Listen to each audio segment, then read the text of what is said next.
कायदे कानून काम कर रहा है जो इस तरह के मिसक्रिएंट्स होते हैं। और फिर भी मुझे फ़ख्र करना चाहिए सारे डूरूशाबा सारे कश्मीर वैली पर, जितना बेहतरीन कॉपरेशन लोगों ने दिया और बेहतरीन हंसते खेलते इस चीज़ को आगे बढ़ाया।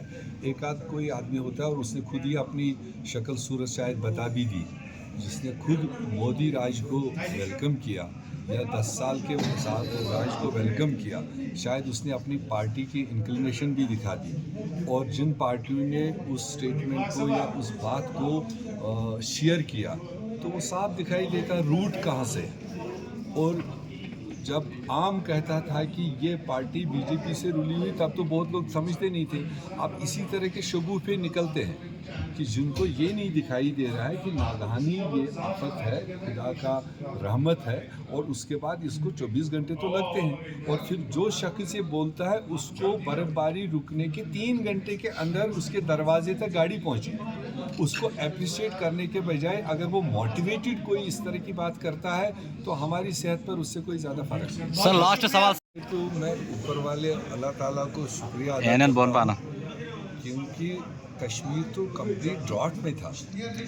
यहाँ रिपोर्टेडली अप्रैल 2024 में मतलब मियार की बारिश हुई, उसके बाद में अभी तक कोई भी बारिश नहीं हुई, जिसकी वजह से हमारे सारे वाटर सोर्सेज चश्मे सारे मतलब बैठ चुके थे। मेरे ख्याल से 1 महीना पहले की सिचुएशन आपने देखी होगी जब हम रिव्यू ले रहे थे, तो कैसे कैसे परेशानी हो रही थी। जितने भी नेचर चश्मे हैं, नेचर सोर्सेज सारे बैठे हुए, कोई भी अल्टरनेटिव नहीं। तो इसलिए अगर अल्लाह ताला ही इसमें रेस्क्यू में नहीं आता और इसको हम बर वक्त बर्फबारी कह सकते हैं कि सही टाइम पर अल्लाह ताला ने फैसला लिया, एक अच्छा जो एक्सपेक्टेड होता है वो दिया। अब जब इतना ऊपर वाली की मेहरबानी रही कि उन्होंने अपना रहम किया, तो थोड़ा सा लोगों को भी उसके साथ थोड़ा पेशेंस के साथ, जहाँ तक रिपोर्ट्स है फ्राइडे 12-1 बजे तक तो बर्फबारी कंटिन्यू थी, थर्सडे नाइट से आपके फ्राइडे से स्टार्ट सैटरडे तक। तो फिर भी जितनी कंटिन्यू प्रिपरेशंस थी और सारे महकमों ने अपने मैन एंड मशीनरी सड़क पर डाल दिया।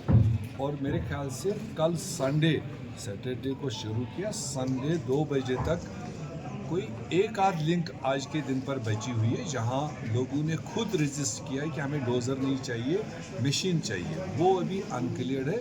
बाकी 100% road connectivity within 24 hours Dooru constituency की, जहां तक मैं कह सकता हूं, बराबर हिंगीपोरा से खोशीपोरा तक, आपके कांडीवारा टॉप से लेकर डुंगवारी तक जो भी अपर रीचेस या प्लेन्स थे वो सारी कनेक्टिविटी बहाल है। सर काम किया महकमों ने, मैंने उनका उसका अप्रिसिएशन दिया, मगर जो थोड़े से 1-2 विंग्स में मतलब कन्फ्यूजन इस पीरियड में दिखा, क्योंकि वो रीऑर्गेनाइजेशन जो किया यहाँ स्टेट गवर्नमेंट ने, जो डिवीजन्स क्रिएट किए, सब डिवीजन क्रिएट किए हैं, उसकी वजह से इनकी टेंडर प्रोसेस में थोड़ी बहुत प्रॉब्लम आई जी। मगर अब इन्होंने एक्सपीरियंस किया, उसी का रिव्यू लिया हमने, क्योंकि एक्सपेक्टेड फिर 4-5 तारीख को एक स्नोफॉल फिर है, ताकि जो आज के इसमें कमी दिखाई दी उसको आने वाले स्नोफॉल में वो कन्फ्यूजन नहीं होना चाहिए। मुझे खुशी है कि कल चीफ मिनिस्टर जम्मू कश्मीर उमर अब्दुल्ला साहब ने भी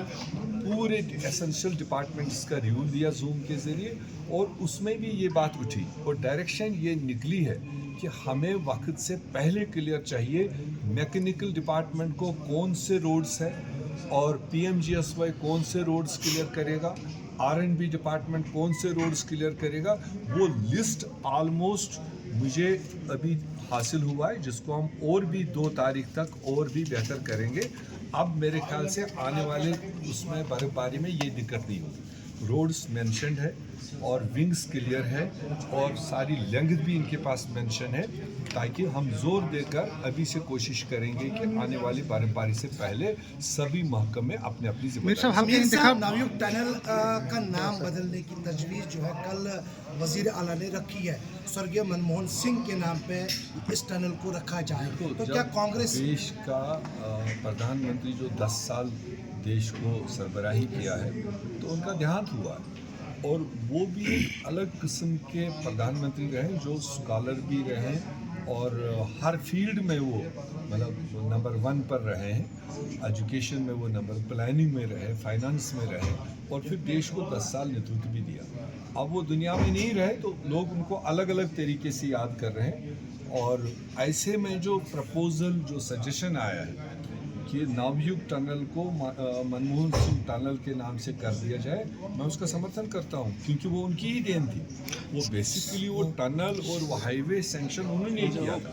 तो ये एक सही फैसला हो सकता है अगर आज की सरकार उस टनल को मनमोहन सिंह के नाम से करे, एक ऑनर होता है। सर साल 2025 का जो अब मैं ये नहीं कह सकता हूँ कि अभी मैंने तो कैलेंडर देखा नहीं जो आप कह रहे हैं, तो इसलिए कैलेंडर ओपन आने दीजिए, पब्लिक में आने दीजिए।